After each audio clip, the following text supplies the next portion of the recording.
सत्संग चल रहा है कि ओम तत्सत इति निर्देश है ब्रह्मण त्रिविध समर्थ है, उस सच्चिदानंद घन ब्रह्म का, परम अक्षर ब्रह्म के पाने का ये 3 मंत्र का जाप है।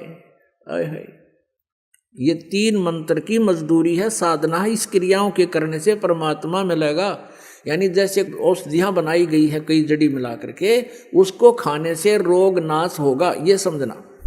इस मंत्र के जाप करने से विधि व दास से प्राप्त करके, अन्य वैसे नहीं अपनी मर्जी से या किसी सिरफरे से लेकर के इसका कोई लाभ नहीं होगा। अधिकारी बिना कोई भी कार्य सफल नहीं होता। तो इस दास से लेकर के तुम इसका जाप करोगे तो आपका जन्म और मरण का ये रोग कटेगा और परमात्मा मिलेगा, स्वस्थ हो जाओगे। अपनात्मा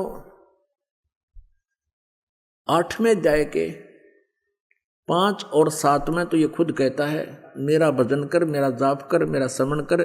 8वें अध्याय के 13वें श्लोक में अपना मंत्र ओम बता रखे है। मुझ ब्रह्म का ओम मंत्र है, एक अक्षर का।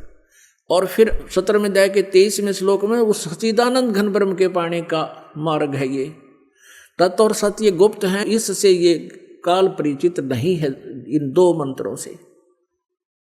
इसलिए इसने ऑप्शन छोड़ दिया है 4थे अध्याय के 34वें श्लोक में कि उस तत्व ज्ञान को, परमात्म तत्व को, परमात्मा के बारे में विशेष जानकारी को तत्वदर्शी संतों से जाकर समझो, वो बताएंगे।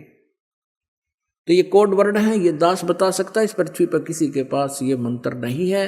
और किसी सिरफरे ने इस दास से प्राप्त करके और फिर वो कहीं बता भी देता है तो उससे कोई लाभ नहीं होगा, उसका भी नाम नष्ट हो जाता है, क्योंकि ये आध्यात्मिक मार्ग है।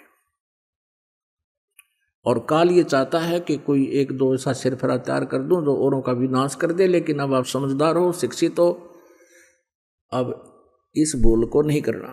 अनधिकारी से ये प्राप्त करके मंत्र अपना जीवन नष्ट ना करना।